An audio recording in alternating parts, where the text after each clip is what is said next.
Capítulo 8º. Da propriedade resolúvel. Artigo 1359. Resolvida a propriedade pelo implemento da condição ou pelo advento do termo, entendem-se também resolvidos os direitos reais concedidos na sua pendência, e o proprietário, em cujo favor se opera a resolução, pode reivindicar a coisa do poder de quem a possua ou detenha. Artigo 1360. Se a propriedade se resolver por outra causa superveniente, o possuidor, que a tiver adquirido por título anterior à sua resolução, será considerado proprietário perfeito, restando a pessoa, em cujo benefício houve a resolução, ação contra aquele cuja propriedade se resolveu para haver a própria coisa ou o seu valor. Capítulo 9. Da propriedade fiduciária. Artigo 1361. Considera-se fiduciária a propriedade resolúvel de coisa móvel infungível que o devedor, com escopo de garantia, transfere ao credor. Primeiro constitui-se a propriedade fiduciária com o registro do contrato, celebrado por instrumento público ou particular, que lhe serve de título, no registro de títulos e documentos do domicílio do devedor, ou, em se tratando de veículos, na repartição competente para o licenciamento, fazendo-se a anotação no certificado de registro. Segundo, com a constituição da propriedade fiduciária, dá-se o desdobramento da posse, tornando-se o devedor possuidor direto da coisa. Terceiro, a propriedade superveniente, adquirida pelo devedor, torna eficaz, desde o arquivamento, a transferência da propriedade fiduciária. Artigo 1362. O contrato, que serve de título à propriedade fiduciária, conterá o total da dívida, ou sua estimativa, o prazo, ou a época do pagamento, a taxa de juros, se houver, a descrição da coisa objeto da transferência, com os elementos indispensáveis à sua identificação. Artigo 1363. Antes de vencida a dívida, o devedor, às suas expensas e risco, pode usar a coisa segundo sua destinação, sendo obrigado, como depositário, a empregar na guarda da coisa a diligência exigida por sua natureza, a entregá-la ao credor, se a dívida não for paga no vencimento. Artigo 1364. Vencida a dívida, e não paga, fica o credor obrigado a vender, judicial ou extrajudicialmente, a coisa a terceiros, a aplicar o preço no pagamento de seu crédito e das despesas de cobrança, e a entregar o saldo, se houver, ao devedor. Artigo 1365. É nula a cláusula que autoriza o proprietário fiduciário a ficar com a coisa alienada em garantia, se a dívida não for paga no vencimento. Parágrafo único. O devedor pode, com a anuência do credor, dar seu direito eventual à coisa em pagamento da dívida, após o vencimento desta. Artigo 1366. Quando, vendida a coisa, o produto não bastar para o pagamento da dívida e das despesas de cobrança, continuará o devedor obrigado pelo restante. Artigo 1367. A propriedade fiduciária em garantia de bens móveis ou imóveis sujeita-se às disposições do capítulo e do título X do livro 3º da parte especial deste Código e, no que for específico, a legislação especial pertinente, não se equiparando, para quaisquer efeitos, à propriedade plena de que trata o artigo 1231. Artigo 1368. O terceiro, interessado ou não, que pagar a dívida, se subrogará de pleno direito no crédito e na propriedade fiduciária. Artigo 1.368-A. As demais espécies de propriedade fiduciária ou de titularidade fiduciária submetem-se à disciplina específica das respectivas leis especiais, somente se aplicando as disposições deste Código naquilo que não for incompatível com a legislação especial. Artigo 1.368-B. A alienação fiduciária em garantia de bem móvel ou imóvel confere direito real de aquisição ao fiduciante, seu cessionário ou sucessor. Parágrafo único. O credor fiduciário que se tornar proprietário pleno do bem, por efeito de realização da garantia, mediante consolidação da propriedade, adjudicação, dação ou outra forma pela qual lhe tenha sido transmitida a propriedade plena, passa a responder pelo pagamento dos tributos sobre a propriedade e a posse, taxas, despesas condominiais e quaisquer outros encargos, tributários ou não, incidentes sobre o bem objeto da garantia, a partir da data em que vier a ser emitido na posse direta do bem. Título 4. Da superfície. Artigo 1369. O proprietário pode conceder a outrem o direito de construir ou de plantar em seu terreno, por tempo determinado, mediante escritura pública devidamente registrada no cartório de registro de imóveis. Parágrafo único. O direito de superfície não autoriza obra no subsolo, salvo se for inerente ao objeto da concessão. Artigo 1370. A concessão da superfície será gratuita ou onerosa. Se onerosa, estipularão as partes se o pagamento será feito de uma só vez, ou parceladamente. Artigo 1371. O superficiário responderá pelos encargos e tributos que incidirem sobre o imóvel. Artigo 1372. O direito de superfície pode transferir-se a terceiros e, por morte do superficiário, aos seus herdeiros. Parágrafo único. Não poderá ser estipulado pelo concedente, a nenhum título, qualquer pagamento pela transferência. Artigo 1373. Em caso de alienação do imóvel ou do direito de superfície, o superficiário ou o proprietário tem direito de preferência, em igualdade de condições.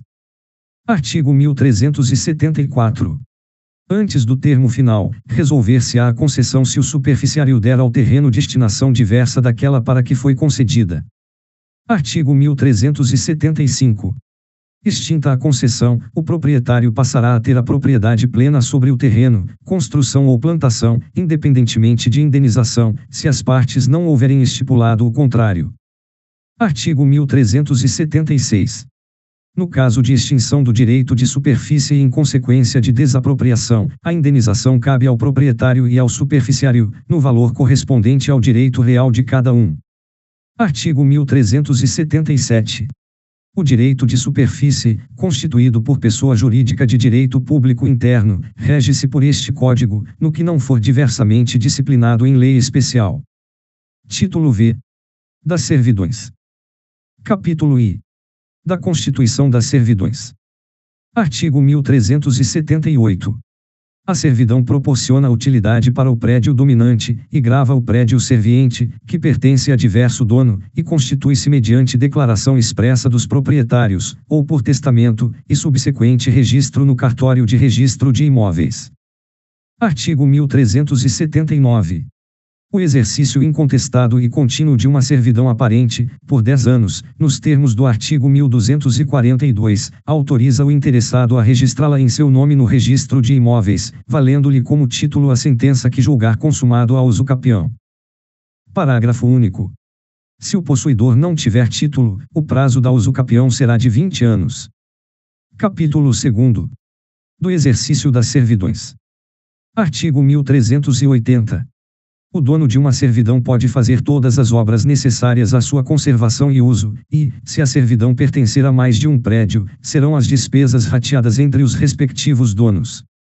Artigo 1381. As obras a que se refere o artigo antecedente devem ser feitas pelo dono do prédio dominante, se o contrário não dispuser expressamente o título. Artigo 1382. Quando a obrigação incumbir ao dono do prédio serviente, este poderá exonerar-se, abandonando, total ou parcialmente, a propriedade ao dono do dominante. Parágrafo único. Se o proprietário do prédio dominante se recusar a receber a propriedade do serviente, ou parte dela, caber-lhe-á custear as obras. Artigo 1383. O dono do prédio serviente não poderá embaraçar de modo algum o exercício legítimo da servidão. Artigo 1384. A servidão pode ser removida, de um local para outro, pelo dono do prédio serviente e à sua custa, se em nada diminuir as vantagens do prédio dominante, ou pelo dono deste e à sua custa, se houver considerável incremento da utilidade e não prejudicar o prédio serviente. Artigo 1385.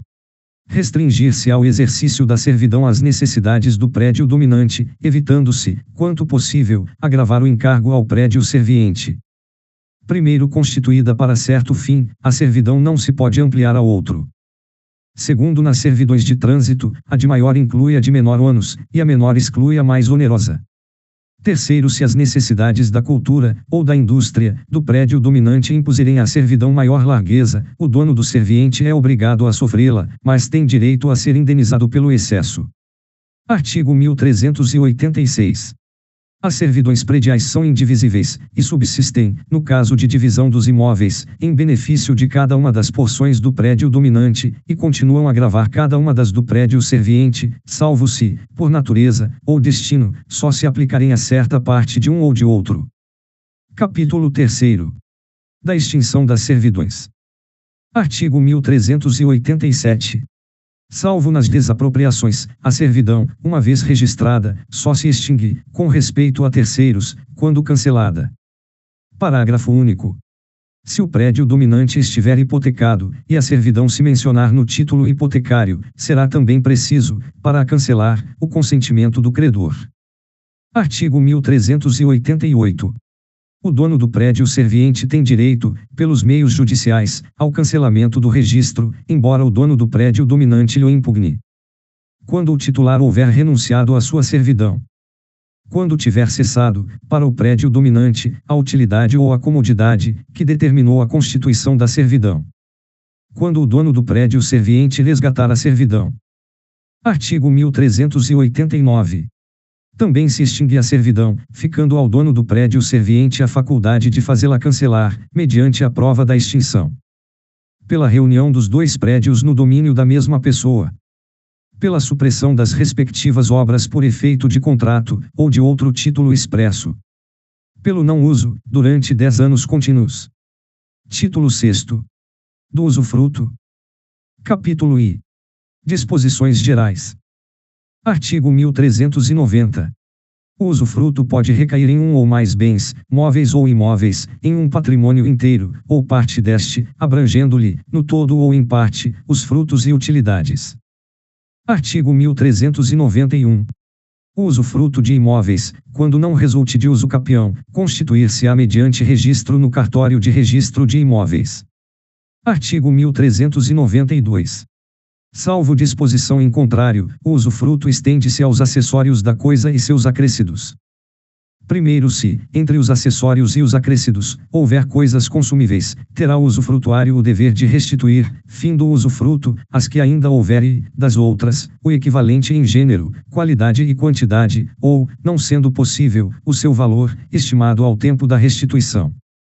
Segundo, se há no prédio em que recai o usufruto florestas ou os recursos minerais a que se refere o artigo 1230, devem o dono e o usufrutuário prefixar-lhe a extensão do gozo e a maneira de exploração. Terceiro, se o usufruto recai sobre universalidade ou cota parte de bens, o usufrutuário tem direito à parte do tesouro achado por outrem, e ao preço pago pelo vizinho do prédio usufruído, para obter meação em parede, cerca, muro, vala ou valado. Artigo 1393. Não se pode transferir o usufruto por alienação, mas o seu exercício pode ceder-se por título gratuito ou oneroso. Capítulo 2. Dos direitos do usufrutuário. Artigo 1394. O usufrutuário tem direito à posse, uso, administração e percepção dos frutos. Artigo 1395. Quando o usufruto recai em títulos de crédito, o usufrutuário tem direito a perceber os frutos e a cobrar as respectivas dívidas. Parágrafo único. Cobradas as dívidas, o usufrutuário aplicará, de imediato, a importância em títulos da mesma natureza, ou em títulos da dívida pública federal, com cláusula de atualização monetária segundo índices oficiais regularmente estabelecidos. Artigo 1396. Salvo o direito adquirido por outrem, o usufrutuário faz seus os frutos naturais, pendentes ao começar o usufruto, sem encargo de pagar as despesas de produção. Parágrafo único. Os frutos naturais, pendentes ao tempo em que cessa o usufruto, pertencem ao dono, também sem compensação das despesas. Artigo 1397. As crias dos animais pertencem ao usufrutuário, deduzidas quantas bastem para inteirar as cabeças de gado existentes ao começar o usufruto. Artigo 1398. Os frutos civis, vencidos na data inicial do usufruto, pertencem ao proprietário, e ao usufrutuário os vencidos na data em que cessa o usufruto. Artigo 1399. O usufrutuário pode usufruir em pessoa, ou mediante arrendamento, o prédio, mas não mudar-lhe a destinação econômica, sem expressa autorização do proprietário. Capítulo 3. Dos deveres do usufrutuário. Artigo 1400. O usufrutuário, antes de assumir o usufruto, inventariará, à sua custa, os bens que receber, determinando o estado em que se acham, e dará caução, fidejussória ou real, se lhe exigir o dono, de velar-lhes pela conservação, e entregá-los fim do usufruto. Parágrafo único. Não é obrigado à caução o doador que se reservar o usufruto da coisa doada. Artigo 1401. O usufrutuário que não quiser ou não puder dar caução suficiente perderá o direito de administrar o usufruto, e, neste caso, os bens serão administrados pelo proprietário, que ficará obrigado, mediante caução, a entregar ao usufrutuário o rendimento deles, deduzidas as despesas de administração, entre as quais se incluirá a quantia fixada pelo juiz como remuneração do administrador. Artigo 1402. O usufrutuário não é obrigado a pagar as deteriorações resultantes do exercício regular do usufruto. Artigo 1403. Incumbem ao usufrutuário as despesas ordinárias de conservação dos bens no estado em que os recebeu, as prestações e os tributos devidos pela posse ou rendimento da coisa usufruída. Artigo 1404. Incumbem ao dono as reparações extraordinárias e as que não forem de custo módico, mas o usufrutuário lhe pagará os juros do capital despendido com as que forem necessárias à conservação, ou aumentarem o rendimento da coisa usufruída. Primeiro, não se consideram módicas as despesas superiores a 2/3 do líquido rendimento em um ano. Segundo, se o dono não fizer as reparações a que está obrigado, e que são indispensáveis à conservação da coisa, o usufrutuário pode realizá-las, cobrando daquele a importância despendida. Artigo 1405. Se o usufruto recair num patrimônio, ou parte deste, será o usufrutuário obrigado aos juros da dívida que onerar o patrimônio ou a parte dele. Artigo 1406.